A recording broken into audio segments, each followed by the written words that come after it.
Habang abala si Jericho sa pagsusulat para sa research paper, ay naramdaman niya nag-vibrate ang cellphone na nasa bulsa ng pantalon.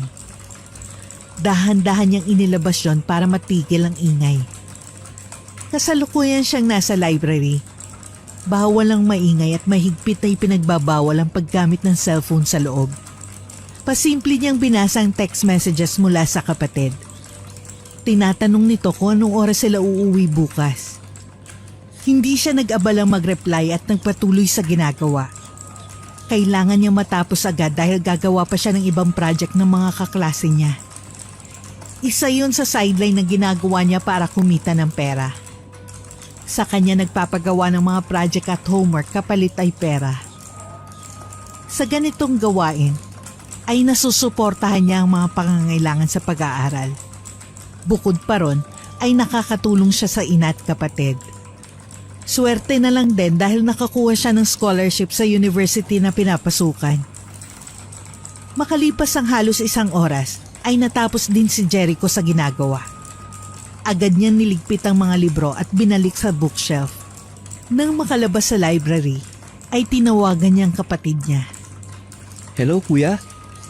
Bukas agahan na lang natin ang uwi. Siguro mga 6 ng umaga. Matutulog ka ba sa dorm mamaya? Kapag Friday night, hindi ito natutulog sa dorm niya.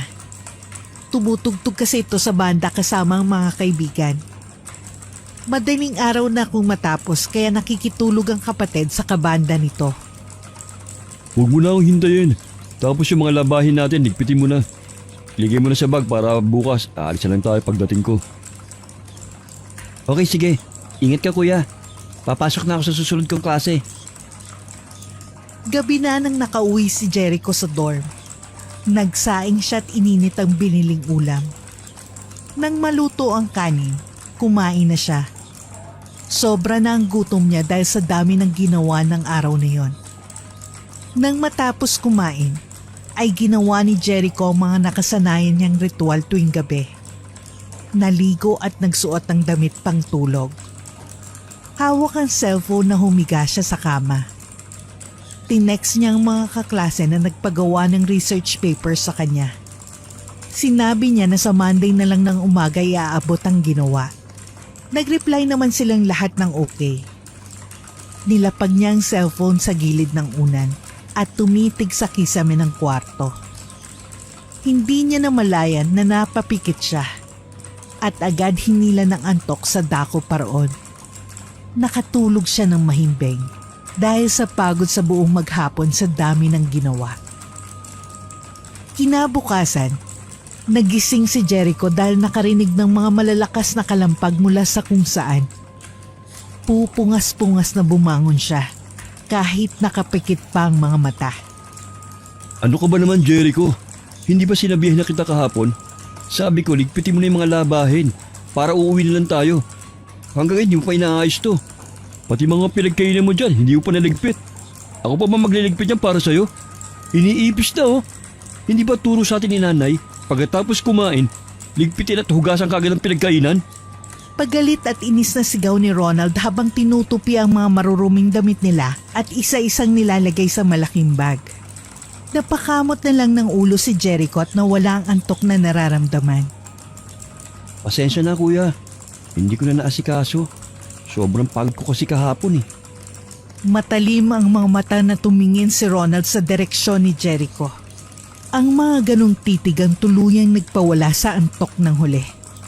Yan na naman ang idadahilan mo sa akin? Napagod ka? Saan ka pagod?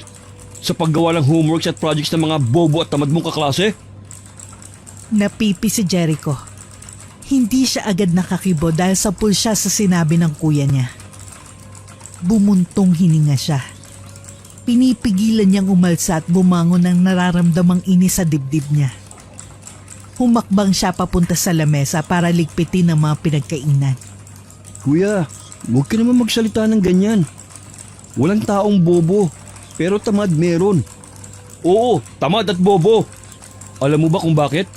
Kasi kumukuha sila ng kurso na gusto nila, pero hindi naman kaya ng utak nila. Bakit hindi sila magpalit ng kurso? Yung kaya lang ng mga utak nila. Ano, gagraduate sila nang walang masyadong alam? Doon na humulagpos ang pagtitimpi ni Jericho at ibinato ang basahan na hawak sa kapatid. Kung makapagsalita ka sa akin, parang alam mo ang lahat ah. Oo, sige, matalino tayo. Pero hindi ibig sabihin no, na pwede ka na magsalita ng ganyan sa mga kapwa mo. Hindi lahat ng tao pare-pareho. Kaya huwag kang umasta na alam mong lahat. Dahil pati ikaw may kahinaan din. Matalim na titig ang isinagot ni Ronald sa kapatid. Walang kibo na tinapos itong ginagawa at malakas na isinarang zipper ng bag. Tumayo ito at nagdadabog na naglakad. Bago tuluyang lumabas ng dorm ay nagsalita pa si Ronald. Kinukonsinti mo kasi sila eh. Kaya nasasanay sila na iasa sa iyong lahat. Kung talagang mahina ang utak nila, di sana tinutulungan nila ang mga sarili nila para matuto. Mag-aral sila mabuti. Tutuko nila kung saan sila mahina. Hindi yung magbabayad sila para gawin yun ng ibang tao para sa kanila. May utak tayo. Sila ang wala. May pera sila, tayo ay kapos. Pero gumagawa tayo ng paraan para magkapera. Hindi tayo umaasa sa ibang tao para mabuhay at makapag-aral. Kaya tigil mo na yung ginagawa mo. Oo, akala mo nakakatulong ka. Pero ang totoo, hindi. Matalino ka katulad ko. Kaya sana isipin mo mabuti lahat ng ginagawa mo. Nang mawala sa paningin ni Jericho ang kapatid ay kinuha niya ang basahan na binato. Pinunasan niya ang lamesa at mabilis na hinugasan ang mga plato. Hindi na bago sa kanya ang palagian nilang pagtatalo. Madalas ay tungkol sa sideline niya ang bagay na pinagtatalunan nila. Kahit anong sabihin niya ay hindi siya kailanman mananalo sa kapatid. Kumukuha ng kursong law si Ronald kaya magaling sa anumang diskusyon. Ang tama ay nagiging mali at ang mali ay palaging tama. Napailing na lang si Jericho nang maalalang naging pagtatalo nila. Mabilis siyang pumasok sa banyo para maligo. Nang matapos ay mabilis din siya nagbihis. Habang nagsusuklay ay bumukas ang pinto ng dorm at pumasok si Ronald. May dala itong kape na nasa cup at pagkain na nakastyro. Jericho, kumain muna tayo bago umuwi. Tahimik na dumulog sa lamesa si Jericho. Parang walang nangyaring pagtatalo sa pagitan nila. Sa bagay normal naman yun sa kanilang dalawa. Pagkatapos magdasal ni Ronald ay tahimik na kumain ng dalawa. Hindi nakatiis si Jericho kaya binasag niyang katahimikan sa pagitan nila. Kuya, sorry ha. At salamat dito sa almusal. Mamaya pag uwi natin, ako na lang ang maglalaban nito lahat. Tapos ikaw matulog ka na. Kasi alam ko wala ka pang tulog eh. Tutulungan na kita. Magkapatid tayo, hindi ba? Ang magkapatid, lagi nagtutulungan. Nang matapos kumain ay agad nang bumiyahe ang dalawa. Pagkapara ng bus ay agad silang sumakay. Pinagtulungan pa nilang iakyat ang malaking bag. Diyan nyo na lang ilagay sa tabi ng driver yung bag na dala nyo para hindi makabala sa ibang pasahero. Pumayag naman ang magkapatid saka naghanap ng mauupuan. Dahil maraming sakay kaya naman magkahiwalay ang naupuan nila. Nakaramdam ng inip si Jericho. Mahaba-haba ang biyahe nila kaya kinuha niyang cellphone at headset sa bag. Nagpatugtog siya at pumikit. Maya-maya huminto ang bus. Nadagdagan ng mga pasahero. Maraming sumakay at ang iba nakatayo na lang. Naagaw ng pansin ni Jericho ang may edad na babae na may kasamang maliit na bata. Inaalalay nito habang nakikipagsiksikan sa loob ng bus na yon. May awang humaplos sa puso niya kaya tumayo siya. Inalalayan niyang matanda at pinaupo sa mismong upuan na inalisan. Lola, dito na lang po kayo maupo kasama yung bata. Hirap na hirap maglakad ang matanda, mabuti na lang may kasama itong bata. Ngumiti ito sa kanya't dahan-dahan na upo. Ang bata ay nakatayo sa tabi ni Jericho. Inaalalayan niya dahil baka masubsob kapag pumreno ng bigla ang driver. Tinignan niya ang kapatid na nakaupo pa rin.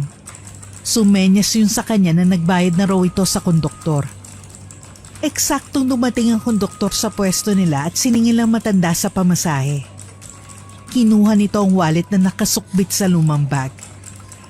Pagbukas ng wallet ay agad nitong inabot ang 20 pesos sa konduktor. Inang, kulang ho itong bayad nyo. Pati po bata, may bayad na rin.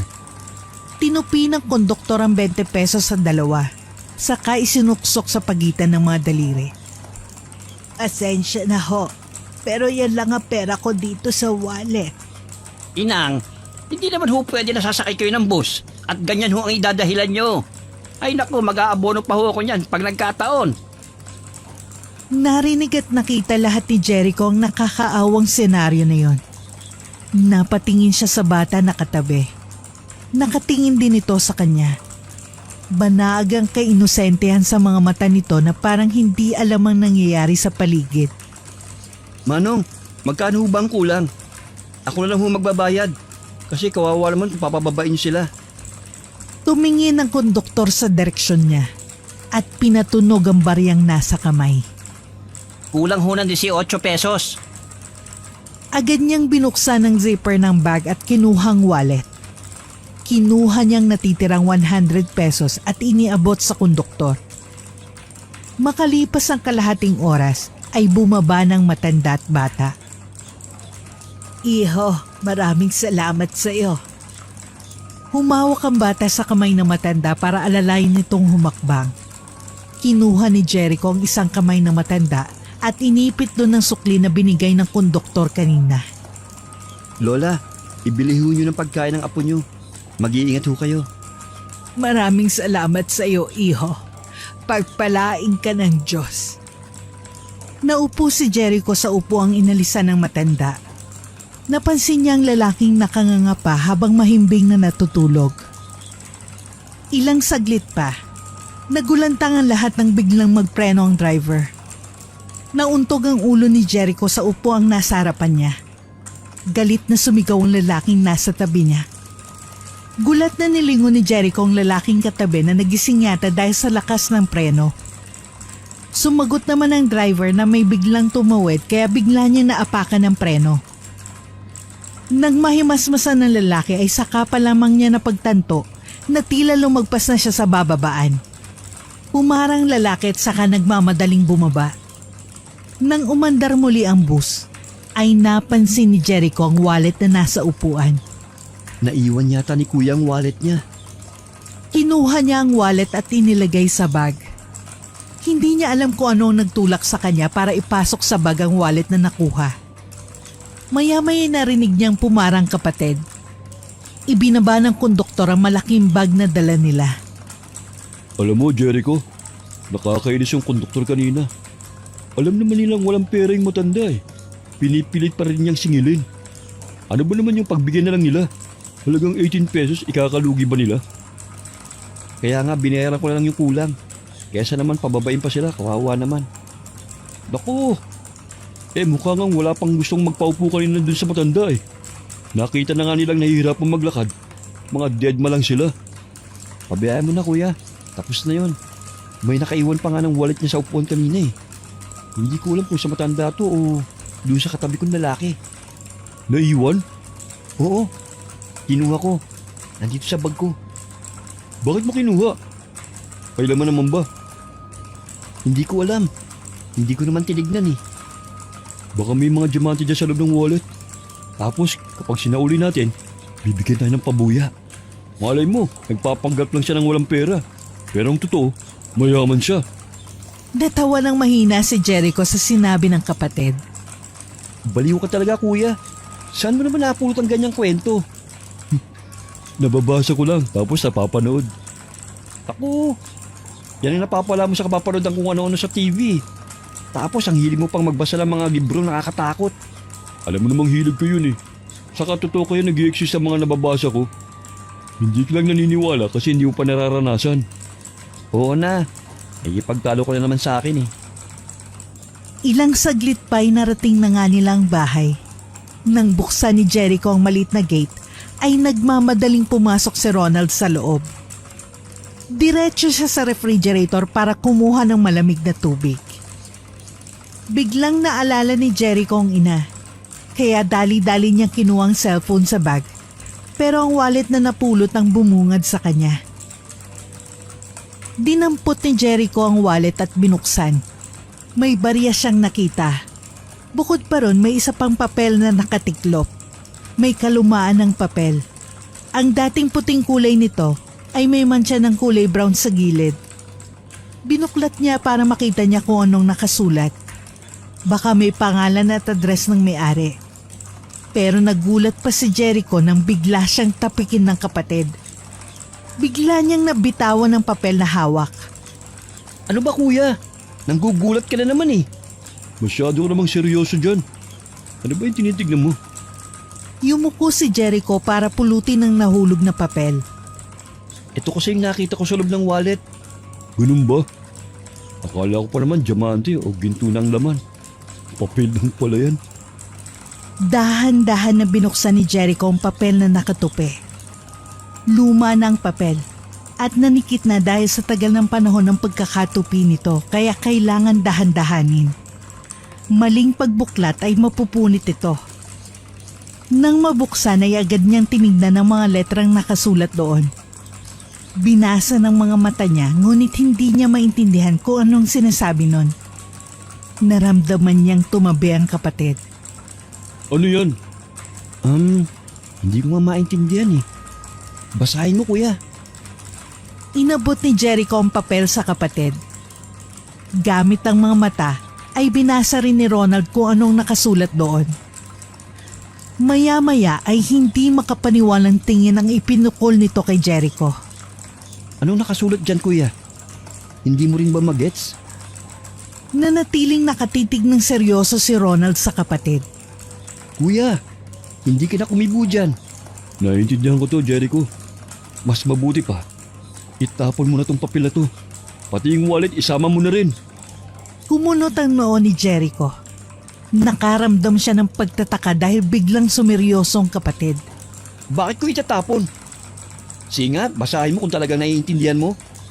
Nagpakawala ng buntong hininga si Ronald saka muling binuklat ang papel. Binasa nitong nakasulat doon. Mataman namang nakikinig si Jericho. Ang totoo, parang musika yun sa pandinig niya. O ngayon naniniwala ka na? Oo, pero anong salita yan? Bakit ganyan? Latin yan. Paano mo naman nalamang Latin yan? Nakalimutan mo na ba? Nag-summer class ako, di ba last year? Nag-take ako ng foreign language elective. Oo nga pala. Malay ko ba na pinag-aralan mo rin yun? Huwag mo nang babasahin to. Itapon mo na. Bakit nga? Ano bang meron dyan? Ipaliwanag mo kasi sa akin para maintindihan ko. Ang kulit mo eh. Isa itong Latin spell. Isang pagbibigay-pugay sa satanismo. Sinasabi rito na magkakaroon ng lamay pagkatapos ng 13 araw. Asus! Naniniwala ka naman dito. Hindi totoo yan. Totoo yan. Totoo ang orasyon. Naku! Kapapanood mo yan ng TV at pagbabasa mo ng mga horror books. Hindi yan dahil sa panonood ko. Gumawa ko ng research dati tungkol dyan. Pero base sa mga libro na nabasa ko, totoo talaga yan. Ang orasyon ay maaaring gamitin ng kahit na sino. Madalas ginagamit ito ng mga albularyo para makapagbagaling sa mga may sakit na hindi kaya lunasan ng doktor. Sakit ay binibigay ng mga mangkukulam o nilalang na hindi nakikita. Ang mangkukulam na gumagamit ng orasyon para magbigay ng sumpa sa kanilang kaaway o kinaiingitan. Maraming mga taong gumagamit ng orasyon para magpakamatay o ialay at ihandog ang sarili nila sa demonyo upang magkaroon ng masaganang ani at pamumuhay ang kanilang maiiwang pamilya. Sa loob lang ng 13 araw ay magkakaroon ng katuparan ng lahat at doon mo mapapatunayan ang kapangyarihan ng orasyon. Mahalaga ang pagbabasa nito. Kailangan maayos para gumana ang kapangyarihan mo. Hindi na napigilang mapailing ni Jericho. Naisip niya na sa sobrang kahiligan ng kuya niya sa mga kababalaghan ay kung ano-ano nang tumanim sa isip nito. Kung talagang orasyon to, paano ka naman nakakasiguro dun? Tsaka, hindi kaya nagkamali ka lang ng basa? Sunod-sunod na umiling si Ronald. Tiniklop na ni Jericho ang papel at ibinalik na sa lumang wallet. Tara na, maglaban na tayo para matapos kagad. Marami pa akong tatapusin mamaya. Tumayo na si Jericho at isa-isang inilalabas ang maruruming damit mula sa bag. Sigurado ka ba kuya na tutulungan mo pa ako maglaba? Ako na lang kaya. Magpahinga ka na. Madali lang naman to eh. Dahil may washing machine naman tayo. Kaya nga tutulungan na kita para matapos kaagad tayo. Marami rin akong gagawin. Mamaya na ako matutulog kapag inaantok na ako. O sige, basta kapag hindi mo na kaya, matulog ka na. Pagkatapos maglaba, ay bumili ng lutong ulam sa labas si Ronald. Jericho, kumain muna tayo. Salamat kuya, pero huwag mo ubusin yung pera mo ha. Mahirap na kapag nasa edad na ubusan tayo ng budget. Wala na rin kasi akong pera dito. Sa Monday pa ako magkakaroon. Sa Monday ka pa magkakapera kasi sa Monday pa sila magbabayad sa'yo. Tama ba ako? Huwag ka na kumontra. Kasi para sa atin din naman yung ginagawa ko eh. Hindi ba sabi mo magkapatid tayo? Kaya kailangan magtulungan tayo. Alam ko, naiinis lang ako. Kasi lahat na lang ng ipagawa nila sa'yo, hindi mo tinatanggihan. Jericho, huwag mo masyadong sagarin. Dahil masama ang lahat ng sobra. Ganito na lang kuya. Promise, pagkatapos ng SEM na ito, ititigil ko na ang ganong gawain. Basta ngayon pagbigyan mo muna ako. Oo na, sige na. Tara, kumain na tayo. Para sabay na tayo makapagpahinga. Habang kumakain ng dalawa'y tumunog ang cellphone ni Jericho. Nabasa niya ang pangalan ng ina sa screen kaya nagmamadaling sinagot niya yun. Hello anak, nandyan na ba kayo sa bahay ng kuya mo? Opo nay, eto at kumakain po kami. Katatapos lang din namin maglaba. Kayo ba nay, kumain na? Oo anak, katatapos lang din. Tumawag lang ako para sabihin uuwi ako bukas. Ah, sige po nay. Anong pasalubong ba ang gusto nyo? Wala po nay. Ang importante, umuwi po kayo para makapagsimba naman tayo bukas. Oo sige, aagahan ko ang alis dito para maabutan natin ang panghuling misa.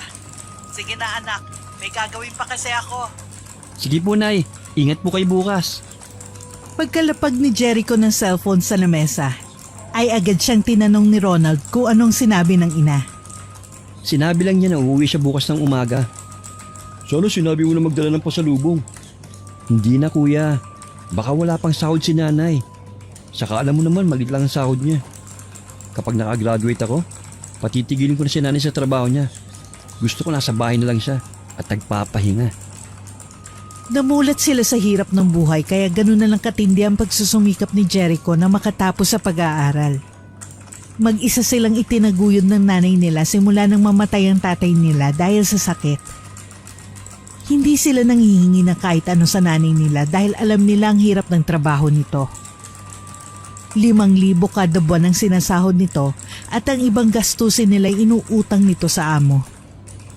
Kada sweldo'y kinakaltas ang iba rito. Kaya maliit na lang ang natitira.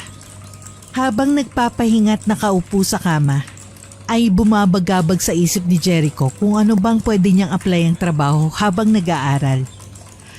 Sa totoo lang ay napapagod na rin siyang gumawa ng homeworks at projects ng mga kaklase niya. Hindi yun alam ng mga professor nila at tiyak malalagot siya kapag nalaman ang iligal na ginagawa niya. Nakaramdam ng antok si Jericho kaya nahiga siya sa kama. Pagkalapat pa lang ng likod sa malambot na kutsyon, ay agad nakatulog ang lalaki. Hindi alam ni Jericho kung gaano siya katagal nakatulog. Naalimpungatan siya dahil nakarinig siya ng malakas na ngiyaw ng pusa. Pagdilat ng mata, ay nakita niyang pusang itim na nasa paanan. Teka, kaninong alagang pusa to? Wala naman kaming alagang pusa ah. Muning, nagugutom ka ba kaya ka maingay? Hindi ka ba pinapakain ng amo mo? Naupo siya sa kama at binuhat ang pusa. Mukha namang maamo at mabait ang pusa. Hindi niya napigilang hipuin ang balahibo nito habang wala pa ring tigil sa pagngiyaw ang pusa. Tara Muning, pakakainin kita. May pagkain pang natira dito. Binuhat ni Jericho ang pusa at lumabas sila ng kwarto. Pagdating sa kusina ay binuksan niya ang kaldero. Siya namang biglang sulpot ni Ronald. Pumalag ang pusa kaya hinigpitan niya ang pagkakayakap dito. Pero bigla siyang kinalmot sa braso at dibdib. Walang nagawa si Jericho kundi bitiwan ng pusa.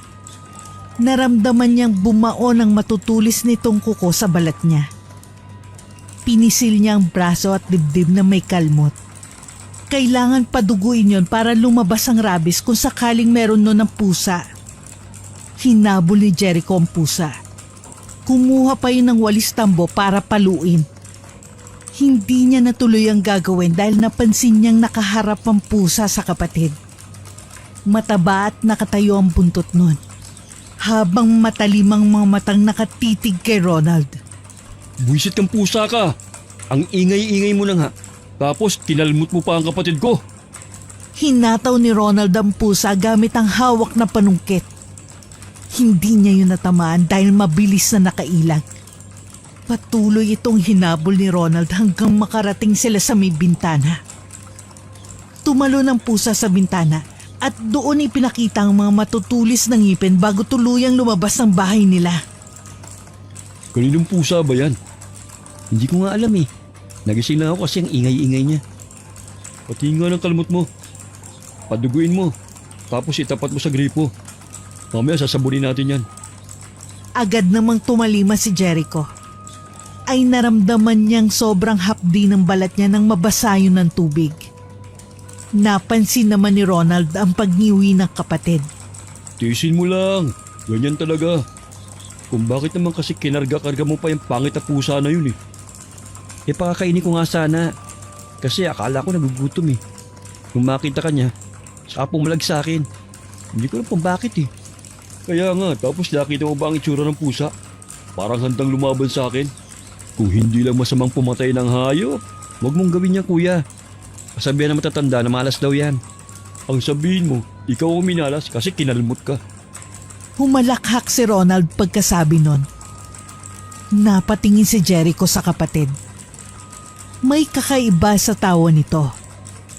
Hindi niya alam kung dinaraya lang siya ng pandinig pero medyo lumaki ang boses nito. Pero saglit lang yun. Dahil mabilis ding bumalik sa dati ang boses nito. Tumigil ito sa pagtawa at tumingin sa kanya. Bakit ganyan ka makatingin? Para kang natuklaw ng ahas dyan ah. Wala. Para kasing may narinig akong iba sa'yo eh. Narinig? Ano naman yun? Wala. Tumalikod si Ronald. Pagbalik nito ay may dala ng sabon panligo. Akin na yung braso mo. Gagamutin ko. Saan mo naman natutunan yan kuya? First aid ito para sa ganyan. Para mawala ang rabies ng kalmot dyan.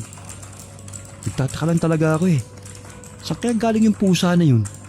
Naku, tiyak na sa kapitbahay lang yun. Dumayo lang dito para makahingi ng pagkain. Nang simulan linisin ni Ronald ang braso ni Jericho ay hindi na siya umimik. Pagkatapos ay pinahiran nito ng alkohol ang sugat. Halos mamanhid sa hapdi ang braso at dibdib niya. Oo yan, gagaling na yan. Hindi alam ni Jericho kung dinaraya lang siya ng paningin. Pagsulyap niya sa kapatid, ay nakangiti yun na parang demonyo. Sa sobrang gulat ay bigla niyang nahatak ang braso mula rito. Bigla naman napatingin si Ronald sa kapatid. Masakit pa ba? Bakit? Wala.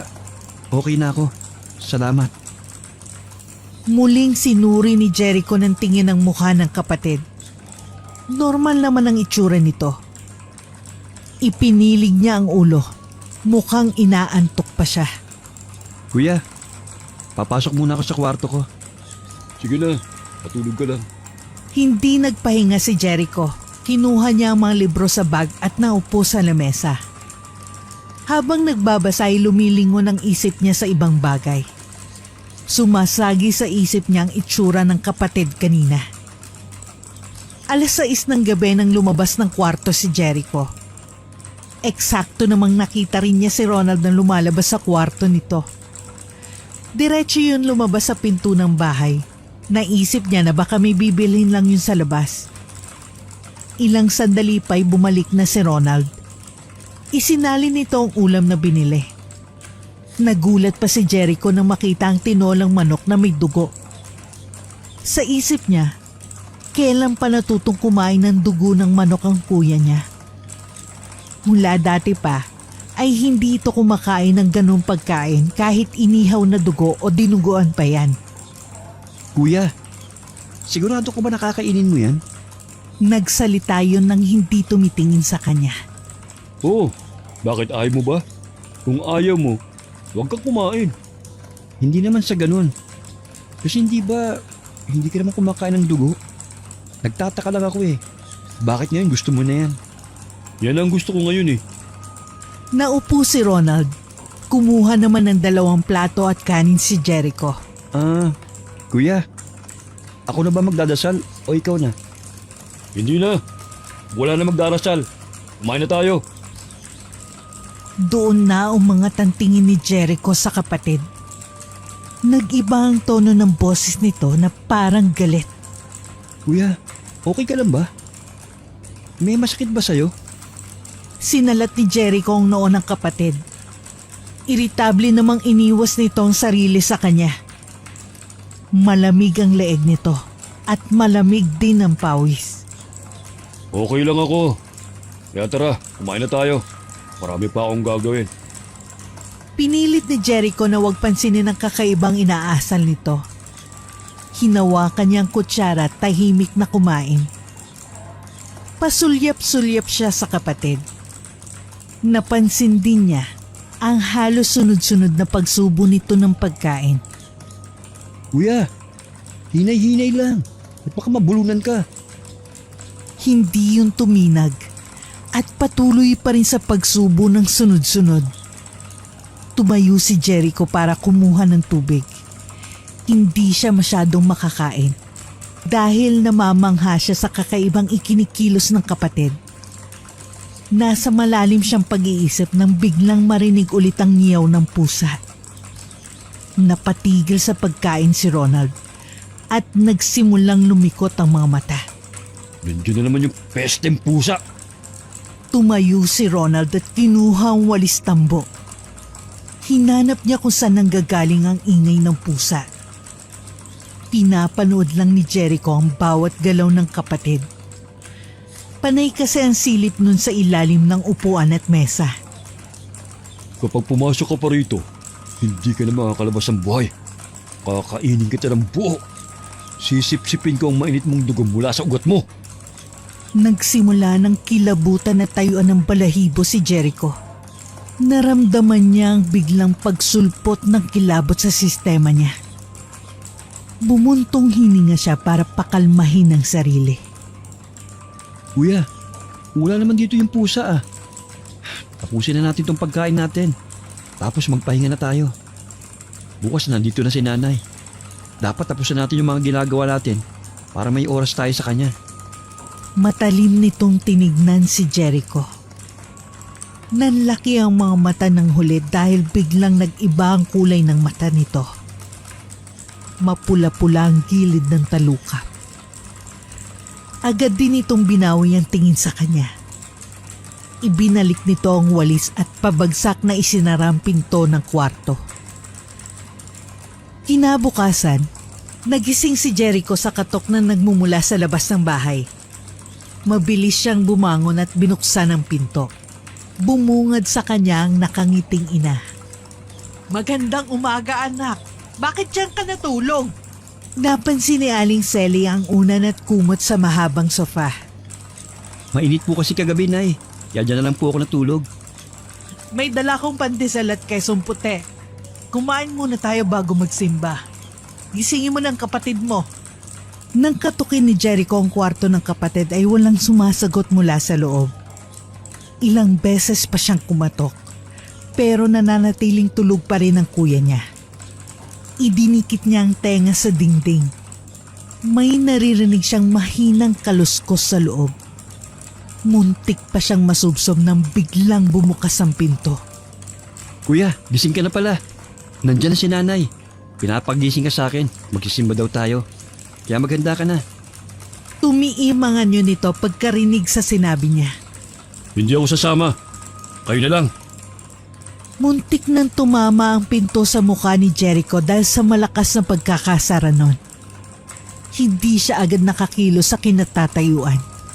Nang mahamig ang sarili, ay naalala niyang may itim na anino na dumaan sa likod ng kuya niya kanina. Anak, wag mo nang pilitin ng kapatid mo kung ayaw. Baka masama ang pakiramdam niya. Maghapon nagkwentuhan na mag-ina. Madalang kasi sila magkita at magkausap kaya sinusulit nila ang buong isang araw na magkasama. Anak, hindi pa lumalabas ang kapatid mo mula pa kanina nang dumating tayo. Oo nga po, Nay. Pero kapag nakaramdam po ng gutom si Kuya, lalabas din yan. Katukoy mo ang kapatid mo sa kwarto. Sunod-sunod na malakas na katok ang ginawa ni Jericho. Nang walang nagbubukas sa kanya, ay hinawakan niyang seradura. Hindi yun nakalak. May bumubulong sa kanya na buksan niya ang pinto at silipin ang kapatid sa loob. Dahan-dahan nga siyang sumilip. Maliwanag sa loob ng kwarto.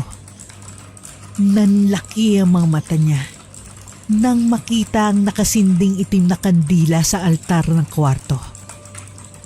Inilibot niya ang mga mata sa loob at lalong nagulat nang makitang nakadapa sa sahig ang lalaki. Animoy may sinasamba ito na hindi nakikita.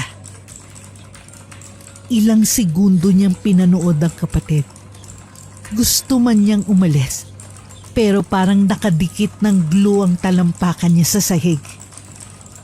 Nang muli niyang tignan si Ronald, ay muntikan pa siyang mapasigaw. May itim na anino na nakadapa rin sa tabi ng kuya niya. Ikinurap niya ang mga mata dahil baka ilusyon lang ang nakita. Pagdilat niya hindi na niya nakita ang dalawa roon. Napasigaw siya ng malakas nang biglang sumulpot ang mukha ng hinahanap sa hamba ng pinto. Anong ginagawa mo dyan? Kung makasigaw ka para kang kakatayan ah. Hoy, Jericho. Okay ka lang ba dyan? Para kang nakakita ng multo ah. Ikinaway pa ni Ronald ang isang palad sa mukha nito. Lumagpas naman ang tingin ni Jericho sa kapatid. Inilibot niya ang mga mata sa loob ng kwarto. Imposibleng biglang nawala ang itim na kandila sa altar. Tinabig niya ang kamay nito para makapasok siya sa loob. Bawat sulok ay ginalugad niya. Baka sakaling makita roon ang hinahanap. Lumapit siya sa altar. Ipinahid niya ang isang daliri roon. Wala ring tulos ng kandila. Jericho anak, okay ka lang ba? Opo, Nay. Para lang kasing may nakita akong kasama si Kuya rito kanina. Iniisip mo na may kasama ako rito? May nakikita ka ba na hindi ko nakikita? Wala. Namamalikmata lang siguro ako. Ronald, hindi ka ba nagugutom? Kanina ka pa nakakulong dito ah. Okay lang po ako, Nay. Mamaya po sasabay ako sa punan. Marami lang ho talaga akong ginagawa. O sige anak, hindi ka namin iistorbohin. Kapag nagutom ka, may pagkain kaming tinira sa'yo na nakatakip sa lamesa. Initin mo na lang ha. Bago umalis, ay tinapik ni Jericho ang balikat ng kapatid. Kuya, kung may problema ka, sabihin mo sa akin ha. Magkapatid tayo, hindi ba? Kung nahihirapan ka sa ginagawa mo, pwede kitang tulungan. Matamis na may halong lungkot ang ngiting pinakawala ni Ronald. Ayos lang ako.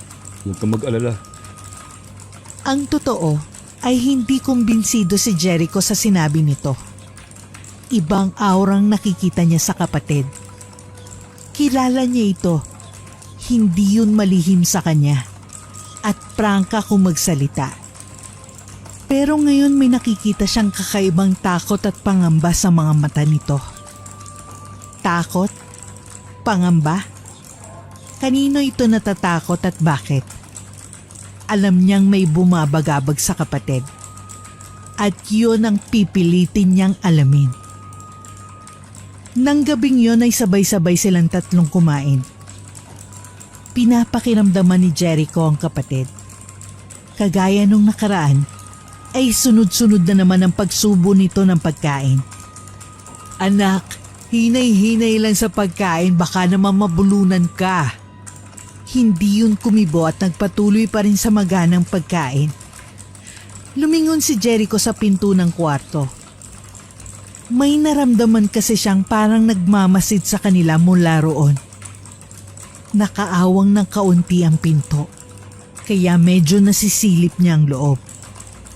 Dim light lang ang ilaw na nasa loob dahil lampshade lang ang nakabukas na ilaw.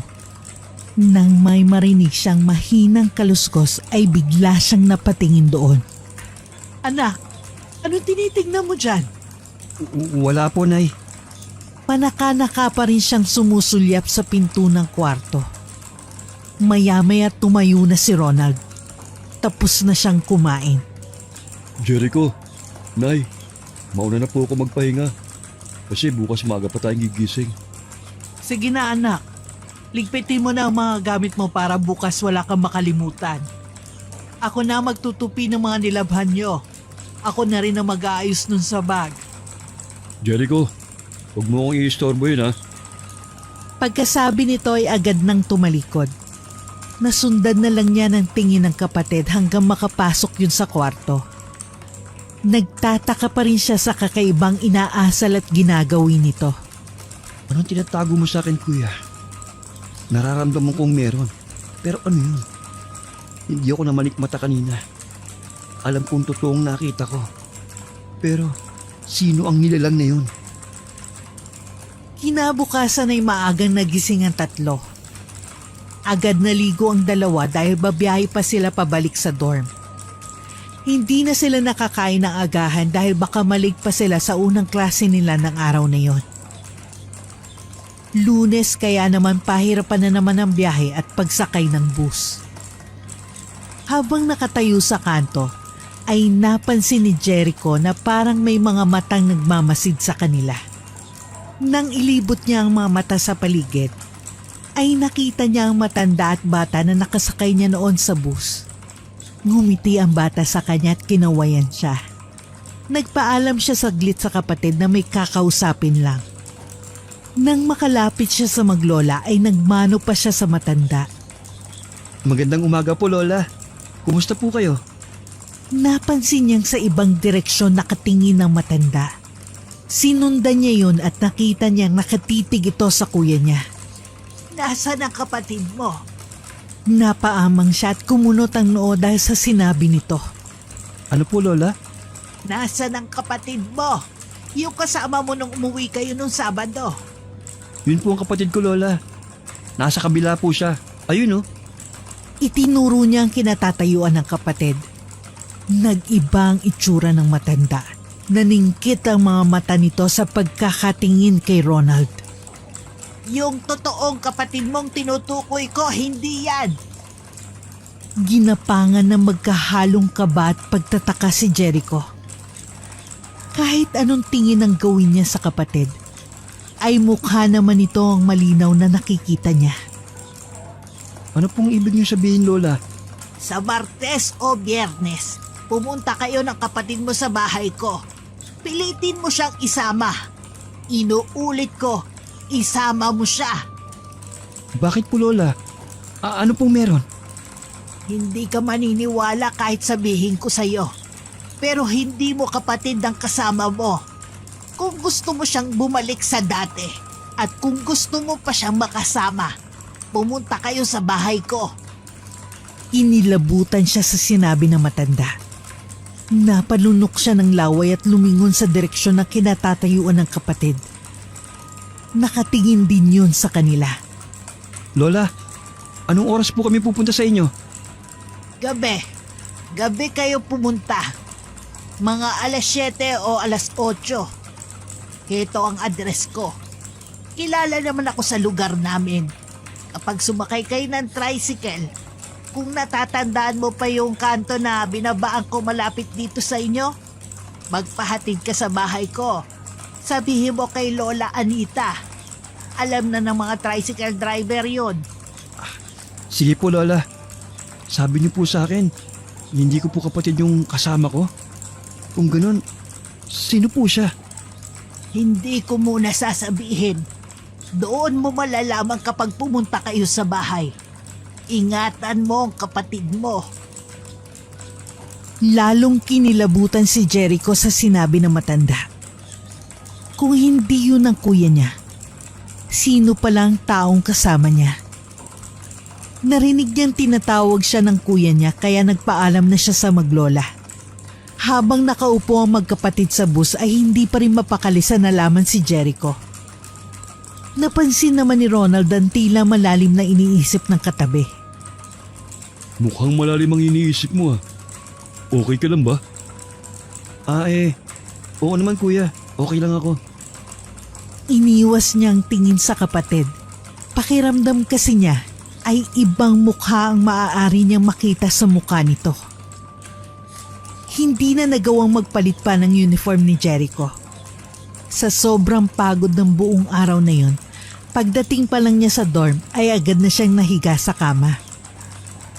Malakas na hilik ang naabutan ni Ronald. Pinilit niyang gisingin ng kapatid pero hindi man lang yun nag-intinding dumilat at bumangon. Hindi ka na ba sasabay sa akin kumain? Wala pa rin sagot mula kay Jericho. Para masarap ang tulog ng kapatid, ay dahan-dahan niyang inalis ang polo nito. Nang masiguro na maayos na ang kapatid, ay lumabas na siya ng kwarto nito. Nang sumunod na araw, naging abala muli sa eskwela si Jericho. Malapit na kasi ang exam nila kaya kailangan magsunog ng kilay. Gabi na naman nang makauwi siya sa dorm. Hindi na siya kumain at dumiretso ng nahiga sa kama. Pagod na pagod siya at mas gugustuhin na lang niya magpahinga kaysa kumain. Hindi alam ni Jericho kung gaano siya katagal na himbing matulog. Naramdaman lang niya na parang may kasama siya sa kwarto. Pagdilat ng mga mata niya ay nabungaran niya ang mukha ng kuya niya. Nagulat pa siya nang makita ang itsura nito na titig sa kanya. Kuya? Anong ginagawa mo rito? Nagising ba kita? Matulog ka lang ulit. Dito lang ako. Babantayan kita. Napansin ni Jericho ang kakaibang aura ng kapatid. May iba rin sa boses nito na parang galing sa pag-iyak. Dahan-dahan siyang naupo sa kama. Iniwas naman ni Ronald ang tingin sa kapatid. Kuya, may problema ka ba? Napapansin ko kasi na parang may iba sa'yo eh. May nakaaway ka ba? Problema sa banda? Sunod-sunod na umiling si Ronald. Isininga pa niya ang sipon sa laylayan ng suot na damit. Hindi ako naniniwalang wala kuya. Bakit ka ba naglilihim sa akin? Hindi mo maiintindihan kapag sinabi ko sa'yo. Kahit nga ako hindi ko na rin maintindihan ang mga nangyayari. Kung hindi mo ipapaliwanag sa akin, hindi ko talaga maiintindihan. Ayoko lang na mag-alala ka pati si nanay. Mas mag-aalala kami kapag nakikita ka namin ganyan. Mahirap manghula kung anong pinagdaraanan mo. Pamilya mo kami. Handa ka naming tulungan kahit ano pa yan. Teka, huwag mong sabihin gumagamit ka ng drugs, kuya. Hindi. Kahit na kailan, hindi ko inisip na gumamit niyan. Iniharap ni Jericho ang kapatid sa kanya. Tinitigan niyang maigi ang mukha nito. Maitim ang paligid ng mata na parang hindi nakakatulog. Haggard din ang itsura nito. Kaya kahit sino mapagkakamalan na gumagamit ito ng bawal na gamot. Paano mo ipapaliwanag sa akin yung itsura mo, kuya? Madali lang naman sabihin na hindi ka gumagamit pero Hindi na ako nakakatulog dahil may ginagawa ako. Yun lang yun. Pumiksi si Ronald kaya nabitiwan siya ni Jericho. Tumagilid siya ng upo at muling iniwas ang mga mata dito. handa akong makinig, kuya. Hihintayin ko ang kwento mo. Kahit abutin tayo ng umaga rito. Ilang minuto ang namayaning katahimikan sa dalawa. Maya-maya ay umimik na rin si Ronald. Alam kong hindi ka naniniwala sa mga usaping paranormal. Pero sige, sasabihin ko na sa'yo. Para kung may mangyari mang masama sa akin, at least alam mo ang dahilan. Ang totoo niyan, simula nang umuwi tayo sa bahay, hindi na ako nakatulog noon. Hanggang ngayon, natatakot akong pumikit at matulog. Ano ba nangyayari, kuya? Sino bang gumagambala sa'yo para hindi ka makatulog? Hindi ko alam kung sino siya. Basta sumasanib lang siya sa akin. Hindi ko alam kung paano. Basta nararamdaman kong nasa loob siya ng katawan ko, kinokontrol niya ako. At wala akong magawa para pigilan ang bawat iutos niya. Mas pinipili ko magkulong sa kwarto dahil natatakot ako na baka kung anong iutos niya kapag kasama ko kayo ni nanay. Wala akong magagawa kapag nagkataon. Hindi ko kayang kontrolin ang emosyon ko. Doon na kinumutan ng matinding takot si Jericho. Naniniwala siya sa kapatid. Patunay ang nakita niyang kasama nito noon sa kwarto nito. Dito muna ako mag-i-stay. Nandun siya sa kwarto. Ayokong pumasok doon. Dahil anytime, sasalim na naman siya sa akin. Anong itsura niya, kuya? Lalaki. Magkahalong pula at itim ang balat niya. Nakakatakot ang itsura niya. Kaya hindi ko alam kung demonyo, elemento o lamang lupa siya. Ang alam ko lang, kukunin niya ako. Yun ang madalas niyang sabihin sa akin. Kaya ayoko matulog. Martis ngayon, kaya malakas ang kapangyarihan niya. Baka nga naririnig niya pa tayo ngayon eh. Tsak nakabantay lang yun. Natatakot ako, Jericho. Naging hysterical na si Ronald. Nanlalaki ang mga mata nito habang malilikot ang mga matang tumitingin sa kabuuan ng kwarto. Biglang may pumitik sa sentido ni Jericho. Parang may bumubulong sa kanya na araw pala ng Martes ngayon. Naalala rin niya ang habilin ng matanda sa kanya. Nang tingnan niya ang oras, 10:00 na ng gabi. Iniisip niya na baka pwede pa silang pumunta sa bahay ng matanda. Matagal pa ang Biyernes. Kung hindi sila magpapagamot ngayon, marami pang pwedeng mangyari sa mga susunod na araw. Mabilis na nagdesisyon si Jericho. Tumayo siya at hinila ang kapatid. Tinapunan siya ni Ronald nang nagtatanong na tingin. Kuya, sumama ka sa akin. May pupuntahan tayo. Siyang makakatulong sa atin. Saan tayo pupunta? Gabi na. Delikado na lumabas. Basta sumama ka sa akin. Magtiwala ka lang. Matutulungan niya tayo, lalo na ikaw. Nasa itsura ni Ronald ang pag-aalangan. Kuya, manalig ka. Kailangan mawala yung sumasanib sa'yo. Hindi pwede na tumira siya sa katawan mo. Naintindihan mo ba ako? Kaya kailangan mong lumaban. Nararamdaman ko na siya ngayon. Tumingin si Jericho sa paligid. Nararamdaman niyang tumatayo ang balahibo niya sa batok. Ipinilig niya ang ulo niya at mabilis na hinila palabas ng bahay si Ronald. Iniisip niyang kaligtasan nilang dalawa. Naghihintay ng masasakyan ng dalawa. Napansin nila na marami pang tao sa labas. Malamig ang simoy ng hangin. Naramdaman din ni Jericho na malamig ang palad ng kapatid. Kuya, nilalamig ka ba? Paglingon ni Jericho sa kapatid ay nakayuko yun. Natatakpan ng mahabang buhok nito ang mukha kaya hindi niya maaninag ang itsura nito. Bibitiwan na sana niya ang kamay ng kapatid.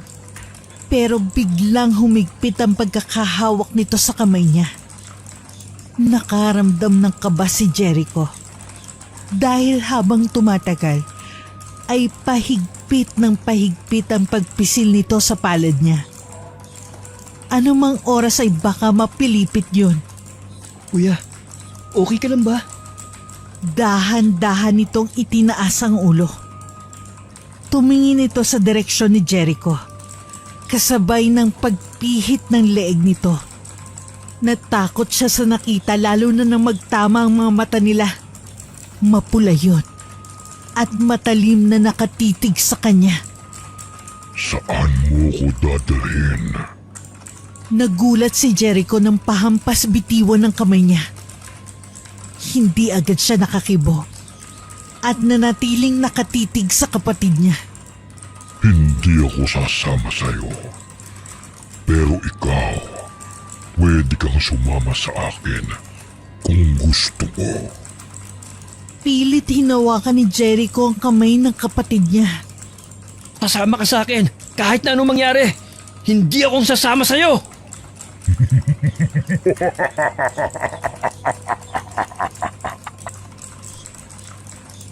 Humalakhak na malakas si Ronald.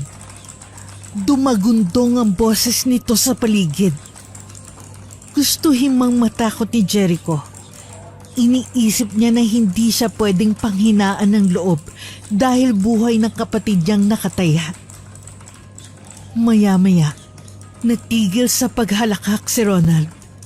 Nang makita niya na may bus na paparating, ay bigla niyang hinawakan ng kamay ni Jericho. Mabilis ang naging pangyayari. Nablangko si Jericho. Ang tanging narinig niya ay malakas na busina, malakas na sagitsit ng gulong at malakas na sigawan ng mga tao sa paligid nila. Biglang dumilat si Jericho nang marinig ang boses na yun. Nabungaran niya ang nag-aalalang mukha ng lalaking na nakatingin sa kanila. Agad bumangon si Jericho at tinignan ng katabi. Tinulungan ng bus driver na makatayo si Jericho habang nakahandusay naman sa kalsada si Ronald. Nagpumilit pa ang driver na dalhin nila sa ospital si Ronald. Tiningnan nga ni Jericho ang bus at kung saan sila nakahiga. Halos 1 pulgadang layo nun. Manong, tulungan niyo na lang po ako sa kapatid ko. Hindi po natin kailangang dalhin sa ospital. May tao po kaming kailangang puntahan ngayon. Eksakto namang may dumaang taxi kaya pinara yun agad ni Jericho. Manong, tulungan niyo na lang po akong buhatin ang kuya ko para maisakay siya sa taxi. Sumunod naman ang bus driver. Nang maisakay nila sa taxi ang wala pa ring malay na si Ronald, ay sinabi niya ang address kung saan sila dadalhin. Maya-maya biglang gumalaw si Ronald, naging alerto naman si Jericho.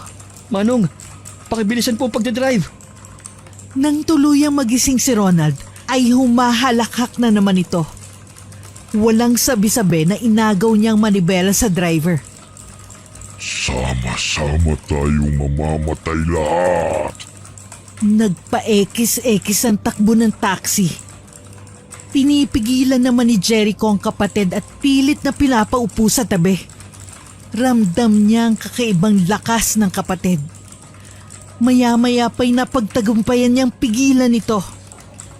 Manong, pakibilisan po. Kapag nakawala siya sa pagkakahawak ko, mahihirapan akong pigilan siya. Lalong binilisan ng driver ang pagmamaneho. Napansin ni Jericho na tumutulo ang butil-butil na pawis nito sa gilid ng mukha niya. Malamig ang aircon sa loob ng taxi. Ngunit pinagpapawisan nito dahil sa mga nakikita at naririnig. Hindi nagtagal ay nakarating sila sa bahay ni Lola Anita. Ang problema na nga lang ay kung paano madadala si Ronald sa loob ng bahay ng matanda. Parang alam ng matanda na darating sila sa oras na yon. Lumabas ito ng bahay niya. Naabutan ng matanda na nakikipambuno ang dalawa kay Ronald. Idinikit niya yon sa noo ng lalaki habang bumubulong ng orasyon. Ilang sandali pa'y biglang napapikit si Ronald at napasandal sa upuan. Buhatin niyo na siya sa loob, dalian niyo! Tumalima naman ang dalawa at pinagtulungang buhatin si Ronald. Pagdating sa loob ng bahay, ay hiniga nila sa mahabang upuan na gawa sa kawayan ng lalaki. Pagod naman ang dalawa. Ano bang nangyari dyan sa kapatid mo, iho? Hindi ko rin po alam, Manong. Si Lola po nakakalam sa kalagayan niya. Sana naman ayos lang siya. Magiging maayos din siya. Akong bahala sa kanya. Inaayos ni Aling Anita ang mga gagamitin niya sa panggagamot. Katulong niya ang apo niya. Habang nakaupo si Jericho ay tinitignan niyang wala pa ring malay na kapatid. Akma niyang hahawakan ng lalaki nang biglang magsalita si Lola Anita. Huwag mo siyang hawakan! Iba ang nasa katawan niya ngayon. Malakas ang sumanib sa kanya. Isa ang demonyo. Iwasan niyong tumingin sa mga mata niya. Nang matapos sa ginagawa ay nagsimula ng matanda sa gagawing panggagamot. Idinikit ni Lola Anita ang dulo ng krus sa hawak nito sa hinliliit na daliri sa kamay ni Ronald. Sumigaw yon ng malakas. At dahan-dahan lumaylay ang ulo nito habang nakapikit pa rin. Napansin nila Jericho at Mang Boy ang mga iba't ibang klase ng santo na naroon sa altar. Sa pinakagitna ay ang itim na poong Nazareno na may mga nakasabit sa leeg na itim na rosaryo. Natigil ang dalawa sa pagmamasid nang biglang lumabas mula sa kung saan ang batang apo ng matanda. May dala yung uling na umuusok. Nang itapat yun na matanda kay Ronald, ay napansin nilang gumalaw ng bahagya ang lalaki. Ilang sandali pa'y nagmulat na yun ng mga mata. Idinikit ni Lola ang dalawang daliri sa noo ni Ronald habang umuusal ng panalangin. Ang matalim na titig ng lalaki ay unti-unting nagbago. Kasabay ng pagpikit ng mga mata nito ay ang pagkatumba nito sa kinauupuan. Sinalo ng malamig na sahig ang katawang lupa nito. Hindi makapaniwala si Jericho sa nakikita. Totoo pala ang ganong klase ng panggagamot. Akala niya ay haka-haka at kwentong bayan lang para takutin ang iba sa ganitong kwento. Na gumagawa lang ng kwento ang matatanda para makapanakot. Ngayon ay nasa ganito na silang sitwasyon at naniniwala na siya. Paanong babagsak ang kuya niya? Ngayong nakapatong lang naman ang dalawang daliri ni Lola Anita sa noon nito. Hindi ito tinulak para bumagsak. Hindi nakatiis si Jericho. Kaya akma niyang lalapitan ng kapatid para buhatin sana. Pero mabilis siyang pinigilan ng matanda. Pigilan mong maawa sa kapatid mo. Kung gusto mo siya magamot at gumaling, hayaan mo lang ako. Alam ko ang ginagawa ko.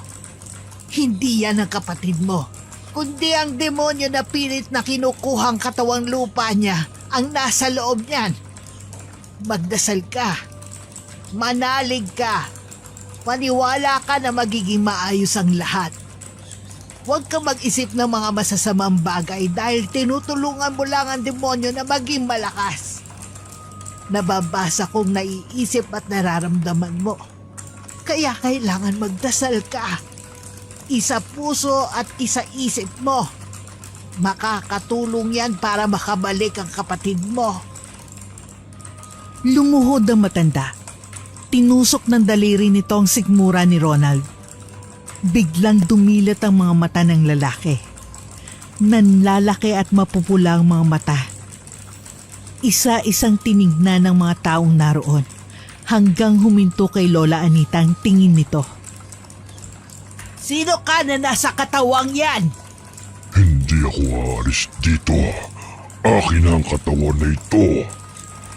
Ayaw man nila, pero nakaramdam sila ng takot habang pinapanood ang ginagawa ng matanda sa kapatid.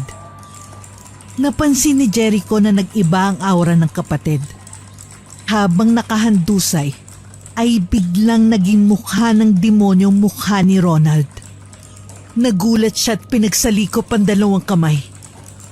Kahit malakas ang kabog ng dibdib ay pinilit magdasal ni Jericho. Ilang sandali pa, naririnig niya na may nangyayaring komosyon sa paligid. Pagdilat ng mga mata niya, ay nakita niya nagpupumiglas ang kapatid. Pabiling-biling ang mukha no na tila nasasaktan. Bakas sa mukha nitong hirap at sakit. Umalis ka sa katawang yan.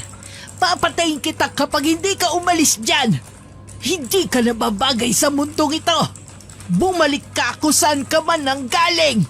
Hindi ka isang anak ng Diyos para manatili dito. Muling sumigaw ng malakas si Ronald habang matalim na nakatitig kay Lola Anita. Sabihin mo sa akin ang pangalan mo. Bakit ka na sa katawan na yan? Ano ang kailangan mo sa kanya? Kailangan ko ang katawan niya para tuluyang mamuhay dito sa mundo. Isa kang hangal. Hindi mo magagawa ang gusto mo. Siyang may kasalanan. Tinawag niya ako kaya ngayon ay nandito na ako sa katawan niya. Ang mga tulad namin ay nasa paligid lamang. Ngunit ang mga tao ay mahihina. Hindi sila naniniwala sa mga katulad namin.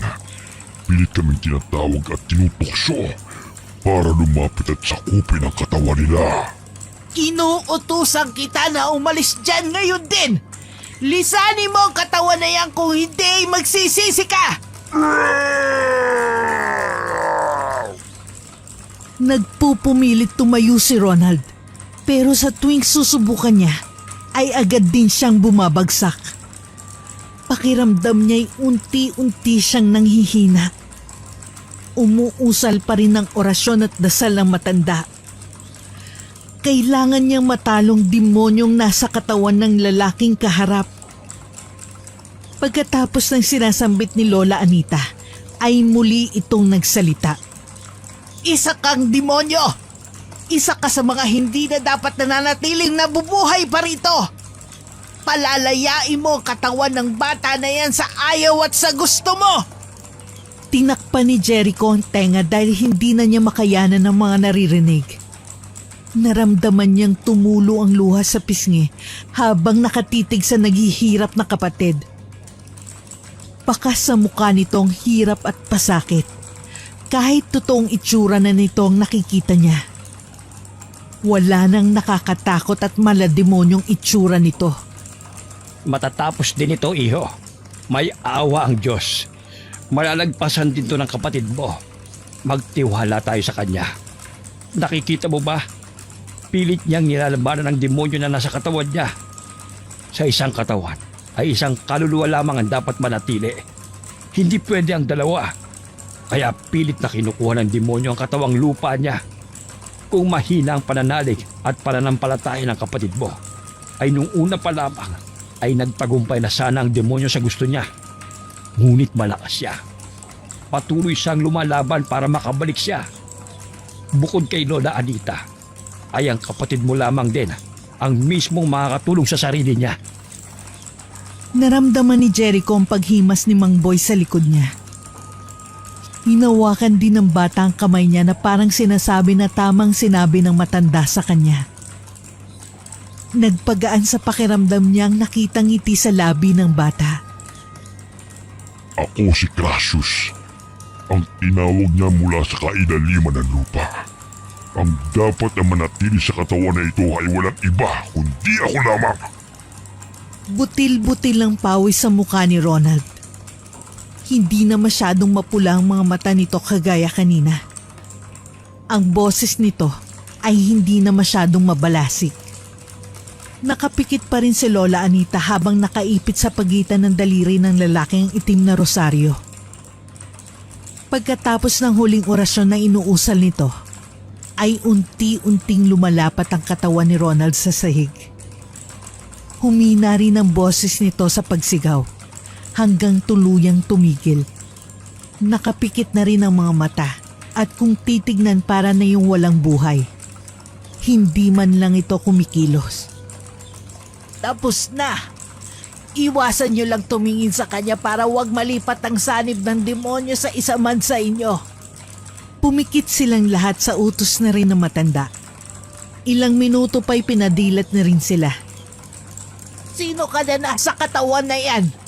Gumalaw ng bahagya si Ronald. Dumilat din siya ng konti saka nagsalita. Pagsalita ka! Sino ka na nasa katawan na yan? Ako si Ronald. Sinong Ronald? Sabihin mo ang buong pangalan mo. Ronald Forbes. Pagkasabi biglang lumaylay ang ulo nito at nawala ng malay tao. Agad naman dinaluhan ni Jericho ang kapatid. Pagpahingahin muna natin siya. Napagod din siyang makipaglaban sa demonyong sumanib sa kanya. Mamaya kapag nagising na siya, maayos na ang lagay niya. Hindi nakaligtas sa paningin ni Jericho ang kulay abo ng usok na lumabas sa bintana ng bahay ng matanda. Nang magising si Ronald, ay inangat ng matanda ang ulo nito para painumin ng tubig na galing sa boteng hawak nito. Hinilot din ng matanda ang noo, sintido at ulo nito. Ano pong ginagawa ko rito? Bigla itong bumangon at nilibot ang mga mata sa paligid. May pagtataka sa mata at mukha nito. Kinapa ang sarili, saka bumaling ang tingin nito sa matanda. Ano pong ginagawa ko rito? Ano pong nangyari sa akin? Kuya, ikaw na ba talaga yan? Nakabalik ka na? Hindi napigilang maluha ni Jericho sa kamahigpit na niyakap ang kapatid.